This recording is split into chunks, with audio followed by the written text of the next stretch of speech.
Good evening दोस्तों, मैं सी रंजीत मिश्रा फिर से एक नई वीडियो लेकर आया हूँ जिसमें मैं टैक्स कैसे बचत करें उसके ऊपर आपको इनकम टैक्स की मैं बात करूँगा। और ये जो अभी फिनांशियल ईयर नया चालू है, फिनांशियल ईयर 2025-26, उसके ऊपर मैं बात करूँगा।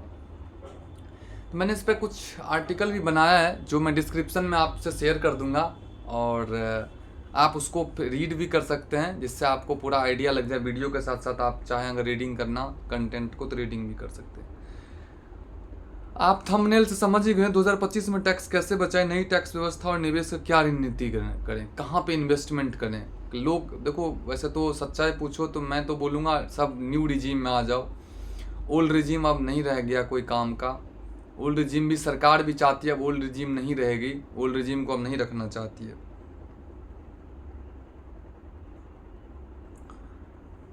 नमस्कार दोस्तों, मैं फिर से चालू करता हूँ। नमस्कार दोस्तों, आज हम जानेंगे 2025 में टैक्स की सेविंग हम कैसे करें, टैक्स का बचत कैसे करें, इन्वेस्टमेंट कहाँ पे करें, नई टैक्स व्यवस्था में क्या क्या करें, कौन कौन सा निवेश हम कहाँ कहाँ पे कर सकते हैं। मैं वैसे बता रहा हूँ, बट मेरा सजेशन, पर्सनल सजेशन रहेगा, आप न्यू स्कीम में जाइए। आपको ज़्यादा पेपर मेंटेन करने की ज़रूरत नहीं पड़ेगी। खासकर आप अगर सैलरीड पर्सन हैं, आपको कहीं भी बड़ी सैलरी आती है या एमएनसी से सैलरी आती है या अपनी कंपनी से सैलरी आती है, तो आप न्यू स्कीम सेलेक्ट कीजिए। भले ही आप फाइल करने टाइम में ओल्ड स्कीम या न्यू स्कीम करो, वो आपके ऊपर मैटर करता है, बट आप न्यू स्कीम सेलेक्ट कीजिए। आपको कुछ भी देने की ज़रूरत नहीं है। न्यू स्कीम में क्या हो जाएगा, न्यू स्कीम के तहत आपका वो टीडीएस काटेंगे और टीडीएस जमा करवा देंगे, आपको क्रेडिट मिल जाएगा। पता है 2025 के बजट में जो ये 12 लाख दे दिया ना, एक बहुत बड़ा अपॉर्चुनिटी दे दिया है। 12 लाख में क्या हुआ ना, 12 लाख एक बहुत बड़ा अमाउंट है। पहले 7 लाख से सीधा 12 लाख कर दिया, तो ये एक अच्छा चीज़ है। 12 लाख ही नहीं, सैलरी वाले के लिए तो 75% और स्टैंडर्ड डिडक्शन भी है।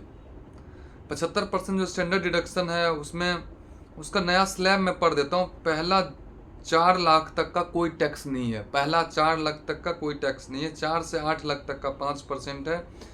4 से 8 लाख तक का 5% है। 8 से 12 लाख तक का 10% है। 8 से 12 लाख तक का 10% है। 8 से 12 लाख तक का 10% है। 12 से 16 लाख का 15% है। 12 से 16 लाख का 15% है। 16 से 20 लाख का 20% है। 16 से 20 लाख का 20% है। 20 से 24 लाख का 25% है। 20 से 24 लाख का 25% है।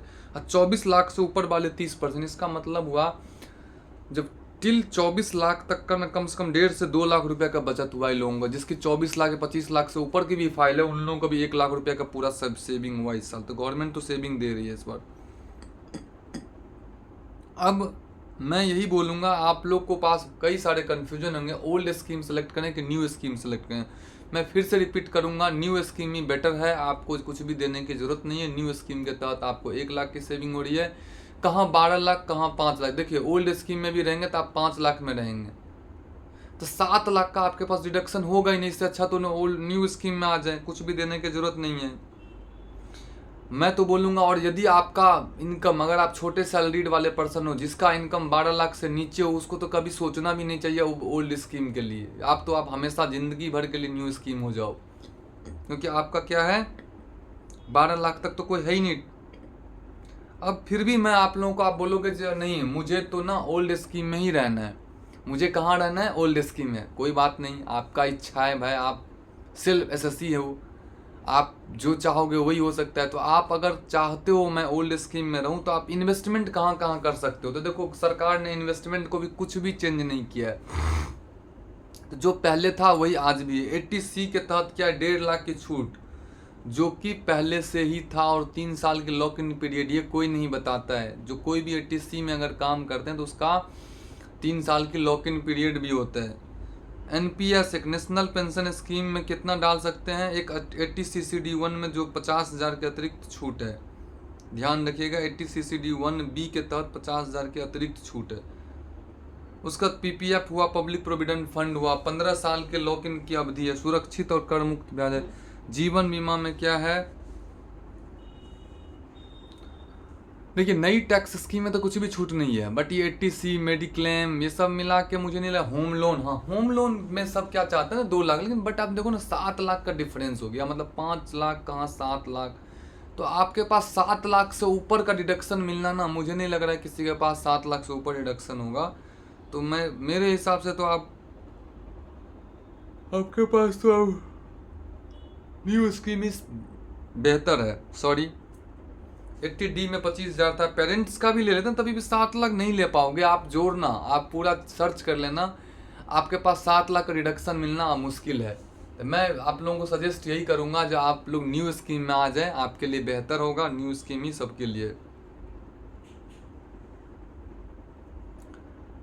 इसीलिए आपको कभी भी कंपनी से, या आप बैंक के आप एम्प्लॉय हैं, चाहे आप किसी बड़े फैक्ट्री के एम्प्लॉय हैं, चाहे आप किसी ऑफिस के हैं, या कहीं भी कोई या गवर्नमेंट जॉब में है, तो आपके लिए न्यू स्कीम ही बेस्ट है। कुछ भी मत सोचिए, न्यू स्कीम जिस दिन आप ITR फाइल करो उस दिन स्विच कर सकते हो। ध्यान रखना, स्विच कर सकते हो, जितना बार स्विच करना है स्विच कर सकते हो, न्यू से ओल्ड। लेकिन आप अपने एम्प्लॉयर को ना न्यू स्कीम बोल के आप आगे बढ़ो, कुछ भी देने की जरूरत नहीं पड़ेगा। ठीक है, न्यू स्कीम में जो TDS कटेगा वो कटेगा ही, लेकिन ओल्ड से कम कटेगा, ये मेरी गारंटी है। कितना भी कैलकुलेट कर लो, आपको देखना न्यू स्कीम में कम TDS कैलकुलेट करेगा। ठीक है दोस्तों, मैं बस इसी कंफ्यूजन को दूं, क्योंकि मेरे पास अभी कॉल आ रहे थे, बहुत सारे लोग पूछ रहे थे, जो मेरे कुछ क्लाइंट हैं, जो मैं ओल्ड सेलेक्ट करूं कि न्यू स्कीम सेलेक्ट करूं। मैं सबको ही सजेस्ट किया हूं जो आप लोग न्यू स्कीम सेलेक्ट कीजिए, न्यू स्कीम में आपके लिए बेहतर है। ठीक है, चलिए सर, आप अगर आप लोगों को ये वीडियो अच्छा लगे तो आप ज़रूर इसको लाइक कीजिए, सब्सक्राइब कीजिए और शेयर कीजिए, और कमेंट करना ज़रूर मत भूलिए। आपको भी अगर कौन सा स्कीम में कन्फ्यूजन तो आप कमेंट कीजिए, और आप कौन सा स्कीम को ऑप्ट किए हैं वो भी आप कमेंट करके बताइए। कितना टैक्स बचत हुआ है वो कमेंट करके बताइए। मैं आप लोगों का टैक्स कैलकुलेट करके ही भेजा। आप लोग अगर अपना इनकम लिख के भेजोगे मुझे कमेंट में, तो मैं आप लोगों को टैक्स कैलकुलेट करके आप लोगों को बताऊँगा। ठीक है, आज के लिए धन्यवाद। जय हिंद।